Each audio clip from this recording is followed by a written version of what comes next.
गजपति रे आलू चाष प्रति चाषी आग्रह बढ़िबार लगी। राज्य सरकार योजन मिलुवा प्रोत्साहन राशि जो गजपति जिले में आलू चाष प्रति चाषी माने बेस आकर्षित होता देखा मिली।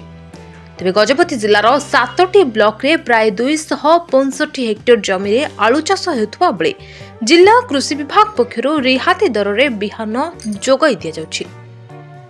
सरकार तरफ तो आलू चाष मैक्सिमम सबुठारो अधिक गुरुत्व दि जाए प्रोत्साहन दि जाउछि।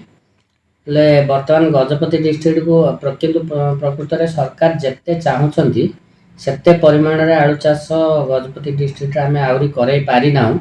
चाषी मानक एथिपाई आम आह्वान करछु जे जेते इच्छा आसंता वर्ष को आहरी बेसी चाष करेंगे। सरकार तरफ एथिपाई मध्य बहुत प्रोत्साहन व्यवस्था रखा जाइछि। एथर जेमिति कि मु कहबी जे आमर दी प्रकार आलू बिहन एठी आमे देइछु। गोटे होछि कुफरी ज्योति आ गोटे होछि कुफरी पोखराज। दी प्रकार आलू बिहन जो दिया हेछि प्राय तार दाम पूरा तो बिल आसी किंतु प्राय दाम होछि 43 टंका पाखापाखि पड़िबो 42 टंका 50 पैसा पाखापाखि।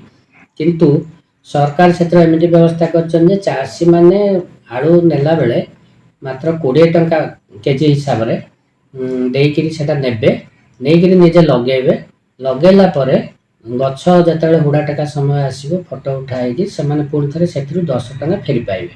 तार अर्थ सरकार प्राय 33 टंका पर्यंत 32 टंका 50 पर्यंत सहायता प्रदान करछंती। तेणु आलू बिहन रे बहुत सहायता दिया जाउछि सरकार तरफ।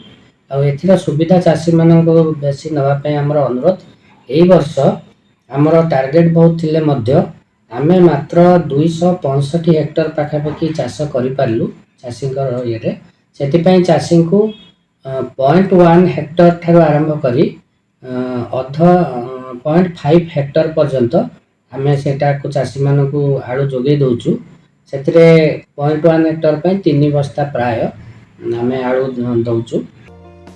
गजपति विवेकानंद बेहरा रिपोर्ट हिरांचल लाइव। तेरे एभली किसी गुरुत्वपूर्ण खबर देखा चाहती आम चैनल को लाइक सब्सक्राइब और शेयर करो।